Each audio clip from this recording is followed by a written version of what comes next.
You're back for more of his dark materials here on BuzzChomp, and I'm reacting to the season finale, episode 8. I'm Dan Salem, and it was a complete sacrifice, complete bombshell blow up in your face moment on the finale. I'm Mandy. I'm Dan. Subscribe to BuzzChomp. Woo! A wild first season concluded kind of how I expected, but still dramatic fashion. We got a reunion between Marisa and Lord Asriel. We got our sacrifice, which we knew Lord Asriel was going to betray his daughter, Lyra. Lyra stepped through the splinter. Lord Asriel stepped through the splinter. Will slept through the splinter. Rodger beat the bullet. Total, just eat you up inside. That's all the best way I can describe it. Eat you up inside. It was a sacrifice all around. The main realization to come out of this finale was that Lord Asriel is no different than Marisa, which is probably why they fell in love in the first place. It was always interesting to me that this evil woman would fall for someone that was good. Well, he's not good. He is just as driven, just as mad and willing to murder children as she is. All for his scientific discoveries, for the betterment of mankind. You kill a few to save many. There are always sacrifices, blah, blah, blah, blah, blah. He murdered Rodger. He used his energy to create a splinter, a bridge between worlds. Sacrifice was happened. Rodger was sacrificed. Lord Asriel sacrificed his soul. He sacrificed his relationship with Lyra, his daughter, which will never exist ever again. He sacrificed potential love with Marisa to pursue his scientific endeavors because they had a nice reunion moment and then they made out. They said, I love you, and she said, I have to stay here where our daughter is. So he stepped through and she stayed behind, and then a minute later, Lyra stepped through after him. Unclear if they went to the same world or to different worlds. It's unclear if that bridge, that splinter he created, is controllable. But what was clear is pretty much anybody can go through the splinters. The witches were wrong.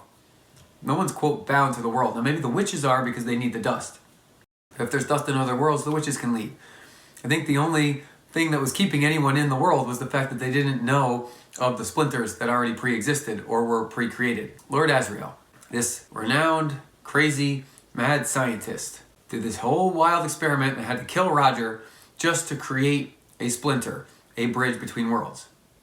Yet, he was working and living at the college in Oxford. He put Lyra there, and there's a splinter there at the college. Now, that didn't just get created by accident.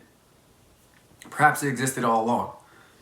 But if there was one already in existence, there was more, and we know there was a second one that Will's father went through. Why did he never discover their existences? Why was he not searching for the pre-existence of one rather than a way to create one of his own? Now I understand, yes, he created it, but it came at a great sacrifice. All of these years of research, and he never came across the fact that one already existed when Lord Boreal's just going willy-nilly between them, and now Will stepped back through it, and he's going to be at the college at Oxford.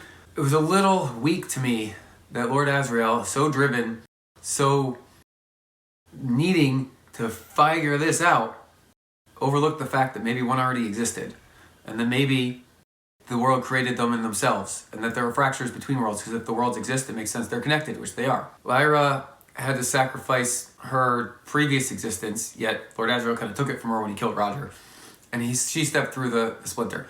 I saw that coming. A lot of this was rather straightforward, yet it was also heart-wrenching, gut-wrenching. Will stepping through the splinter, not surprising either. We assume that he's going to step foot into the college. We have no idea where Lord Asriel and Lyra are going to step foot through, but I have a feeling they'll come out wherever Will's father is, or was. It's just because they're up in the North Mountains there. Or maybe they'll step through into a third world where the castle is. We really don't know.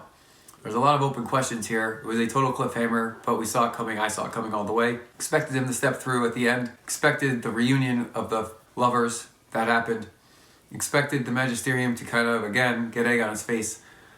It keeps being trumped up as this all-powerful entity, and yet every single one of their actions comes down to a single individual and their individual desires. The Magisterium and its goals are never upheld, at least in this construct of the series. So Marisa basically sacrificed her power to let Asriel leave and to keep Lyra alive.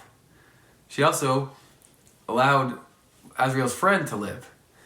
I don't really understand her motivations. She was so driven to create this machine that would separate the demon from you, and she was going to kill all these children. Yet she just let Asriel go off and finish his experiment. but she didn't want to go with them because she wanted to stay with Lyra. But she let Asriel's friend live. Pretty much, I guess she still has a relationship with the Magisterium. She just sacrificed everything. I don't know what she has left because Lyra's gone now too. Poor Rodger sacrificed his life for the pursuit of the story and dust. He didn't have a choice. Will sacrificed his life to the pursuit of figuring out who his father is, but he didn't really have a choice either because Lord Boreal is coming after him. I really wish we knew a little bit more about Lord Boreal and his motivations and his backstory. How did he discover that first splinter? Why is he in such hot pursuit? Like, it doesn't even seem as though the Magisterium cares about his actions. They have zero oversight over their henchmen. I'm calling him a henchman. And they really don't know how to use the alethiometer, nor do they understand it. Which is pretty much why Lyra doesn't really use it very much, because no one understands it in the first place. I would be asking that thing questions up a storm. She could have asked and saved Rodger's life by simply asking it a question that led her to stop that from happening. She could have asked about splinters between worlds if she simply had a conversation with her father about what he was doing. If she asked the alethiometer what he was doing and it told her, then she could have went and asked him and then asked the alethiometer again, and Rodger wouldn't have died and they would have found the splinter at the college in Oxford. I know that that's less dramatic, less interesting, but at the same time, these are supposed to be smart people, and they have a device in the alethiometer that allows you to ask any question and get the answer you need. They're not really using it. They're sacrificing their intelligence.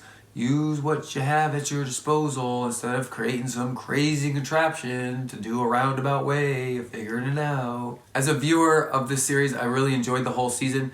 I was a little disappointed to see that the Egyptians kind of like dropped off. The bears took over in pushing Lyra forward. I understand this is Lyra's story. And so she encounters her mother, she encounters her father, and she has different groups of people that help her along the way. But Lee kind of dropped off too. Perhaps those three groups are pursuing other means and we'll catch back up with them next season. But I have a feeling Lyra's gonna somehow come across Will.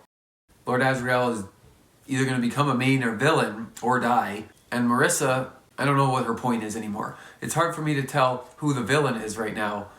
Lord Boreal is chasing Will, Lyra's chasing Lord Asriel. They don't know about each other. They're talking about God and religion and dust and sin and magic. And the worlds barely interact as far as we can tell. There's so much more here, but as the viewer, we almost have to sacrifice our questions in order to enjoy the series. Now, I might go back and read book 1 now that the first season's over and see if there's more that I'm missing.